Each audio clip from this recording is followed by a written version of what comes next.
A graça e a paz do nosso Senhor e Salvador Jesus Cristo. Estamos aqui para mais um vídeo de uma perspectiva escatológica e hoje trataremos de uma temática bastante importante, bastante relevante para o nosso crescimento na escatologia bíblica, para o nosso crescimento espiritual, e a temática de hoje é: quais são as escolas que estudam o futuro de Israel? Iremos pormenorizar, lançar luz acerca desta temática. Mas antes eu quero pedir para você inscrever-se aí no meu canal, deixe o seu like, compartilhe para que outras pessoas sejam abençoadas com este conteúdo. Pois bem, existem aí algumas escolas que estudam o futuro de Israel, né? E as principais são aliancismo, neoaliancismo, dispensacionalismo progressivo, dispensacionalismo clássico e revisado. Iremos pormenorizar, lançar luz acerca desta temática. E já queremos começar falando sobre o aliancismo, né? Qual é a teologia do aliancismo?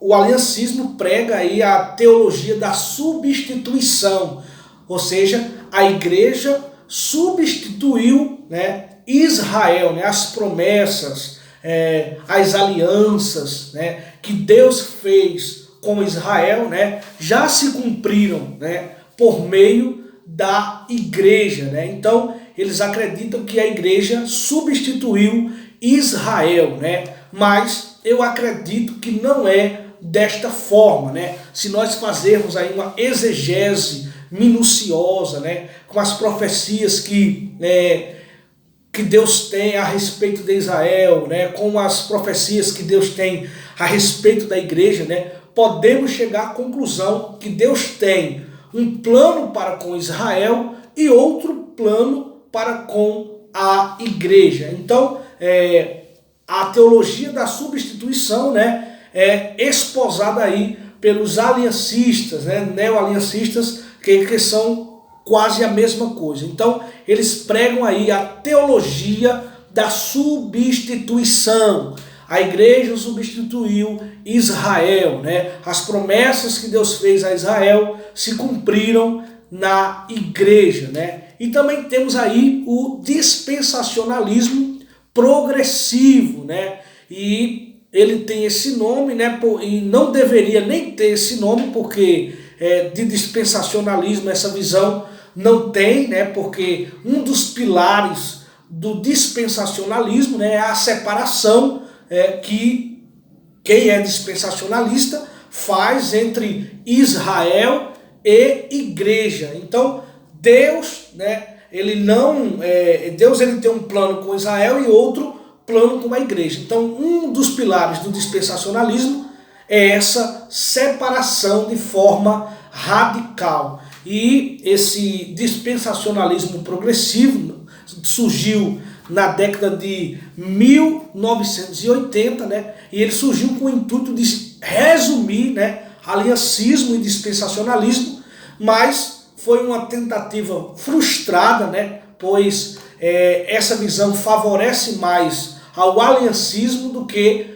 ao dispensacionalismo clássico propriamente dito. Então, o dispensacionalismo clássico, né, difere aí do dispensacionalismo progressivo, né? O dispensacionalismo progressivo, né, ele não acredita, né, que existe aí 7 dispensações, né? Porque podemos ver em toda a Bíblia 7 dispensações, né? E o que são as dispensações? São períodos, né, pelos quais Deus tratou com o seu povo, né? E se observarmos, as pessoas sempre pecavam, né? Deus fazia um conserto, as pessoas sempre pecavam, então sempre dava dava origem a uma nova dispensação. Então, dispensação são períodos que Deus tratou com o seu povo. Então, em toda a Bíblia, podemos enxergar 7 dispensações. Inclusive, estamos hoje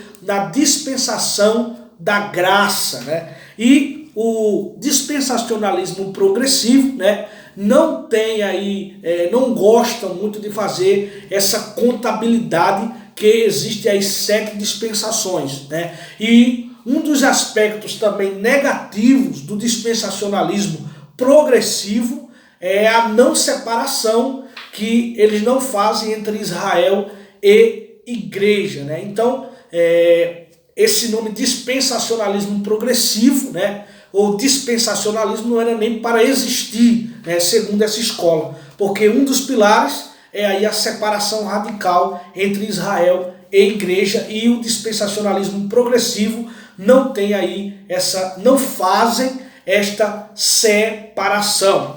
Em contrapartida, temos o dispensacionalismo clássico, né, que é a escola que eu defendo, né? O dispensacionalismo clássico, né, ele preza aí pela separação radical entre Israel e igreja, né? Deus tratará com Israel mediante a grande tribulação, né? Muitos judeus vão se converter neste período tribulacional, né? E os judeus esperam, né, um reino onde haverá prosperidade, né, que vai sentar ali sobre o trono de Davi. Quem vai sentar sobre o trono de Davi vai reinar de forma eterna é o nosso Senhor e Salvador Jesus Cristo. Então, a perspectiva dos judeus não é o céu. A perspectiva dos judeus, né, é um reino, né, que nesse reino haverá prosperidade em todos os aspectos, né? E eles esperam aí este rei, e sabemos que esse rei será o nosso Senhor e Salvador Jesus Cristo. Então Deus ele tratará com Israel e Deus ele trata com a igreja. Então são 2 povos e 2 propósitos, 2 planos.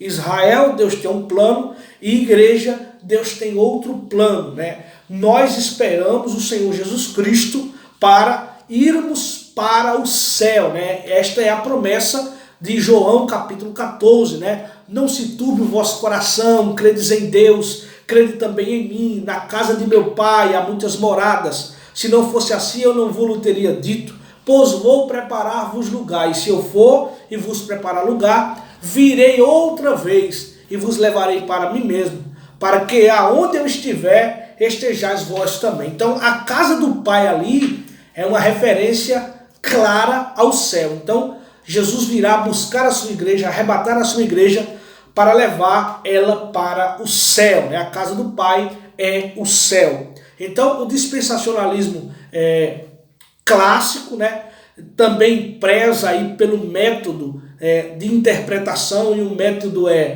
o método histórico gramatical, né? Nós observamos de Gênesis a Apocalipse a Bíblia no sentido literal, ou seja, como nós lemos ela, né, devemos interpretá-la, né? Então não podemos alegorizar aquilo que o próprio texto está tratando de forma literal. Não podemos literalizar aquilo que o contexto mostra para nós que é alegórico. Então, o dispensacionalismo clássico, né, divide aí, faz separação entre Israel e igreja, preza pelo método histórico gramatical, né, que é ver as passagens de forma literal, assim como ela né, e esse é um dos aspectos do dispensacionalismo clássico. Então, essa é a posição que eu defendo. Eu defendo que Deus tem um plano com Israel e outro para com a igreja. A igreja não substitui Israel, e o que Deus tem para Israel se cumprirá, e o que Deus tem com a igreja também se cumprirá. Tendo em vista que se um judeu hoje se converter ao cristianismo, ele passa a ser cristão e começa a fazer parte da igreja. E quando Jesus vier, né, ele lógico que vai provar do arrebatamento da igreja, né? Pois após o arrebatamento, o período da igreja ele se encerra no arrebatamento.